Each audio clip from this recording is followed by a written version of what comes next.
Hello everybody, Loki Magics, another day, another video, but today let's talk about Skullcrown. Now Skullcrown for me has been my top 10 champion of all time when it comes to Raid Shadow Legends, not because purely of her skill, or not purely because how good or she's better than other champions. It's just, man, I have fond memories of this champion. She was one of those champions, and probably for a lot of players too, that once you pulled her, you're able to push through a lot of the content because her kit was very strong.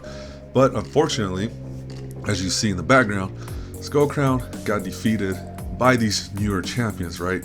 And that's kind of like the sad thing. That's kind of like the theme of this video, is that I wanted to showcase her strong point and also kind of just, give you a guide on how to build her out with her masteries and artifacts, etc.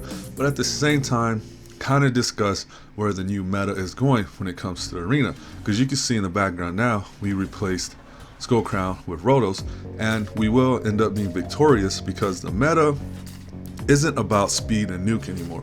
It is more focusing on debuffs, block revives, sniping out targets that are threatening to your team composition and pressing forward that way, right? The days of just nuking and not thinking about it is over. Arena is evolving a little bit more complicated. Now, there's a lot of discussion as, if you have the money, the wells, whatever, but purely from the mechanic standpoint, it's just arena is changing. And Skullcrown used to be one of the top champions in the arena, but not so much anymore. So let's talk about all that. Let's dive in, get a feel for Skullcrown, and just talk about what's happening. All right, let's go. Alright, so let's talk about Skullcrown. Now Skullcrown, aesthetically, she is a great looking champion. You can see her right there with a little smirk on her face. I don't know what she's thinking, but it is very sinister looking, right? Her design is simple, elegant, but yet it comes across very threatening. So overall, her design is very, very good. I like it. Very beautifully crafted champion. But let's talk about her skills.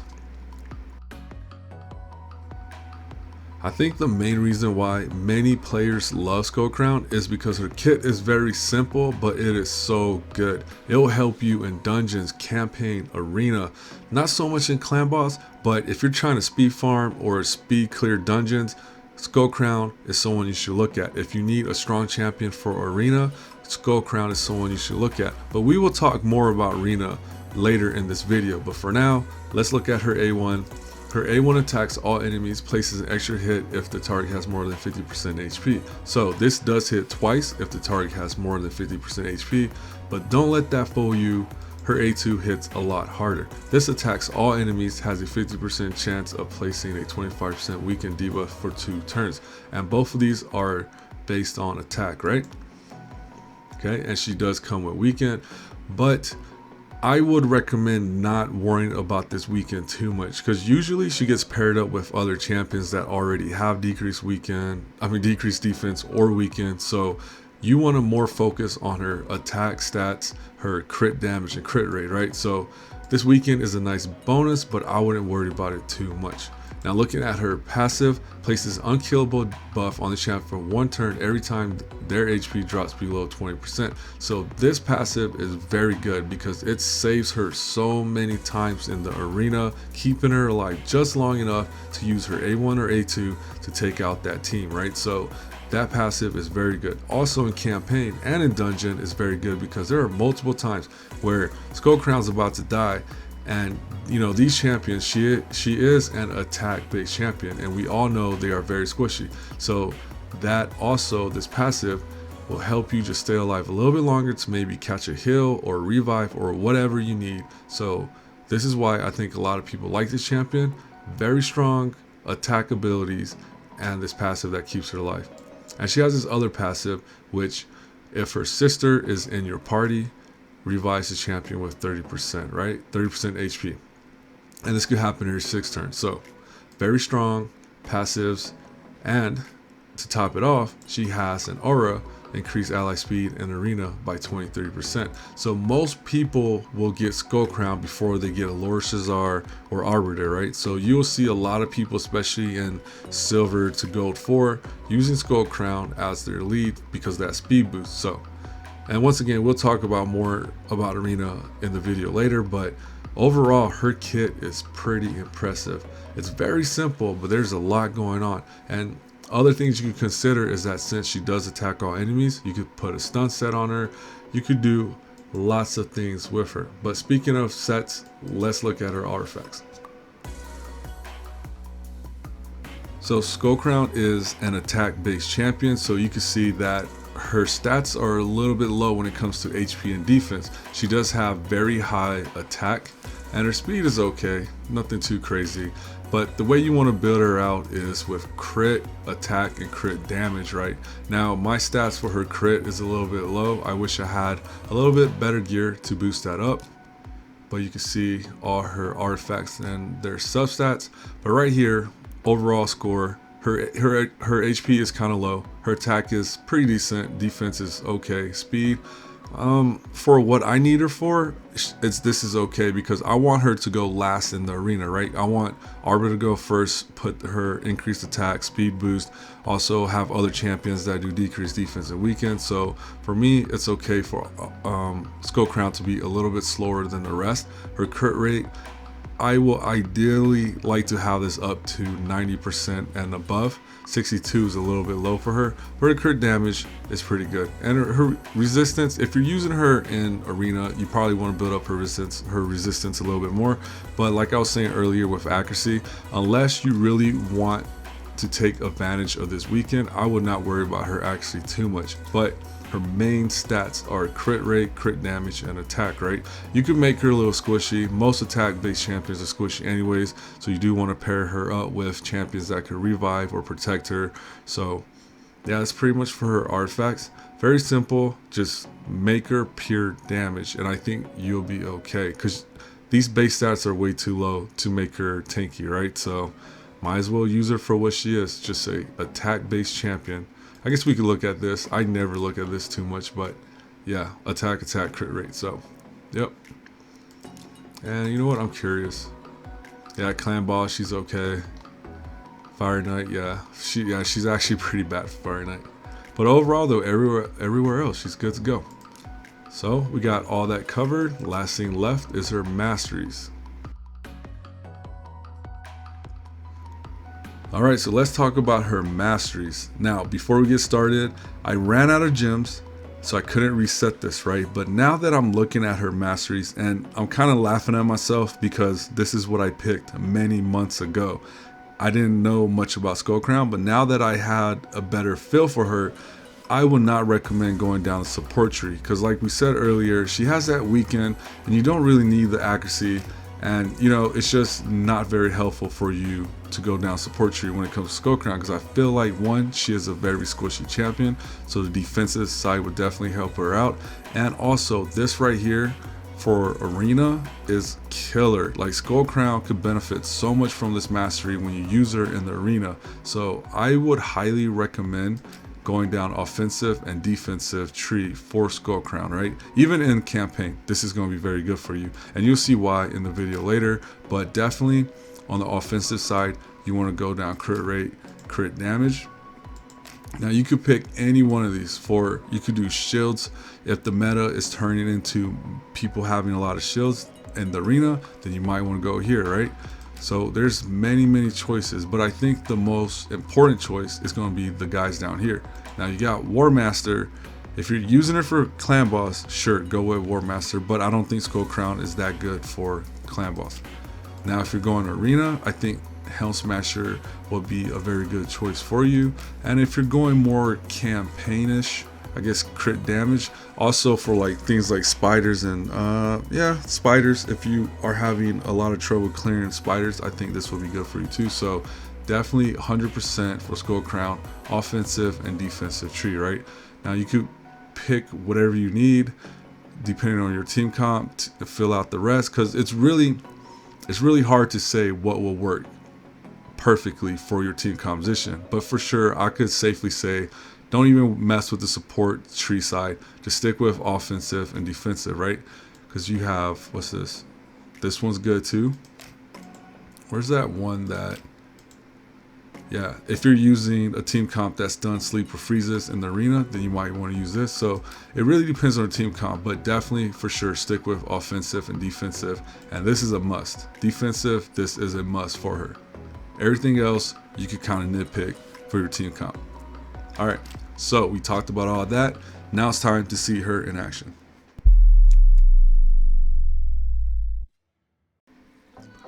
So the one thing that I like about Skullcrown a lot is that she can keep up with most of the legendaries when it comes to just straight dissing out damage. You can see right here, she is with Ray and Queen Eva. But in this particular setting, she does more damage than both of them. Now, I'm not saying she's a better champion than those two. What I'm just saying is that if you're looking for a champion that could dish out some damage, then Skullcrown is your girl. And the cool thing about it is that, yes, she is a void champion, so she's not as easy to obtain, but she is definitely easier to obtain than Queen Eva and Ray, right? So, you know, if you do get a Skullcrown, please consider booking her out, investing some masteries, and getting her all the way up to 6-star, because you will not regret that decision. I still use her to speed farm for potions, for Dragons 20, and even, like you can see in this video, to get scrolls for other champions. So seriously, Skullcrown is worth the investment, and you would just pretty much use her all the time. I still use her. I even use her in the arena, and we'll talk about that here shortly. But yes, Skullcrown, very good, solid champion to book out if you pull her. So you can see right here, we're also doing Dragons 20. I got this on ×2, off of ×2, just so you can see how she works in this type of environment. Not the fastest runtime, but pretty decent. And also, if you're wondering, yes, Royal Guards are very good champions when it comes to Dragons 20. They just do so much damage, man. That takedown is very strong. And this dude is dead. Skullcrown, I think she keeps up with the Royal Guards. Alright, not as much, but yeah.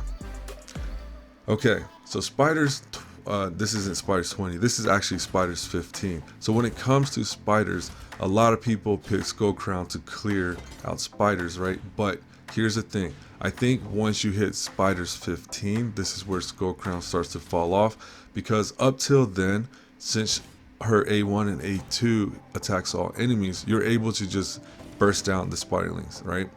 It's less of a problem for you, and you could just use the other champions to focus on the big spider. But like we said, once you get to Spiders stage 15, it starts to get kind of difficult to do that, so Skullcrown starts to fall off. But up to that point, Skullcrown is a very good candidate for Spiders, so consider that and keep that in mind. She's not going to help you as much in Spiders 20. Now, I'm sure you could work around it, make some crazy team compositions with counter, maybe some sustain, some shields, HP burn, and Skullcrown could be in that team composition. But I just want you guys to know that Skullcrown kind of falls off when you get into higher tiers of Spider. And speaking of falling off, let's talk about Arena, because this is something that I noticed, and I just kind of want to spend a little bit of time explaining how I feel about the new Arena meta and Skullcrown. Oh, and one more thing. Skullcrown is a good speed farmer. You can see she pulls really fast run times. Now, it's a little bit harder to get her to this point, but it is possible. 7 seconds, boom, easy. All right, so now let's move to the arena.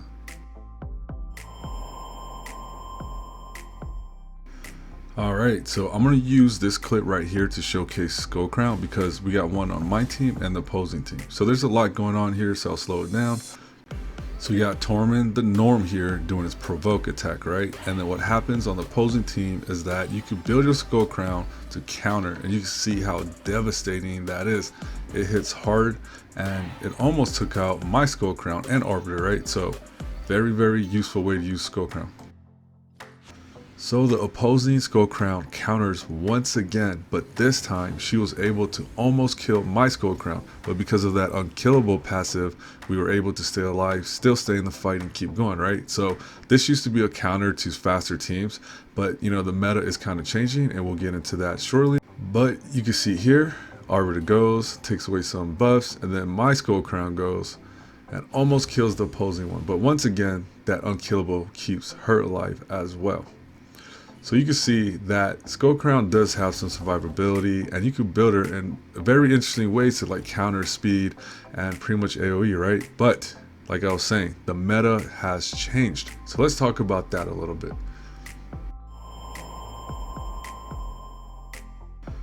Before Platinum Arena was introduced, Arena was a very simple game. All you needed was a fast champion like Arbiter to go and lead with her speed aura and get some nukers, and boom, as you can see here, like in the background, it was pretty much this was pretty much what Arena looked like back in the day. Very simple, very fast, right? If you wasn't going first, you wasn't gonna win. But we did have a few nuisances like these types of champions right here. Rain Beast used to be seriously a beast. Like, he got nerfed a little bit, but back in the day, if you came across this dude, you was not sure if you're gonna win or not. Like, this dude used to mess people up. But unfortunately, he was nerfed, and yeah, he's not as good as he used to be, but I'm sure if you've been playing Raid for a while, you know exactly what I'm talking about. But this was probably one of the biggest threat, and Arena was simple. But then, here came someone that everyone loves or hates, and you know, it's Torment. So this is just my theory, but I believe that Torment was introduced to the game to kind of curve the speed meta, and you know, it was kind of controversial. Some people didn't like it, some people liked it, but regardless, Torment got nerfed. But now I think the meta is shifting to more a synergized team composition that uses block debuffs, block debuffs, revives, speed, and pretty much a very good mixture of everyone's abilities, right? So I think the meta is not just speed, but speed is definitely still a key component of it. But I do like the direction that Arena is going now. So with that being said, I just feel like Skullcrown is kind of falling off, and this is why I kind of wanted to like kind of give a slight history lesson on this, because I feel Skullcrown is still a very good champion in the Arena. I really like her a lot, but she is not what she used to be. So a lot of people, you know, say that Skullcrown is very good for Arena, but when you get to high end game, I believe she starts to fall off. But mad respect to her though, she is still a bad champion. With all that being said, let's wrap this video up. But yes, Skullcrown is a true and tested champion, a staple of Raid Shadow Legends. Like, yo, Player, we should make an action figure of Skullcrown, because man, she put in her work, man. She was out here doing damage, she was out here representing the game. One of my favorite epic champions, possibly could be considered as a legendary champion. You can see right here, man, Skullcrown don't mess around. So catch you guys on the next video. We love you, Skullcrown. We love you.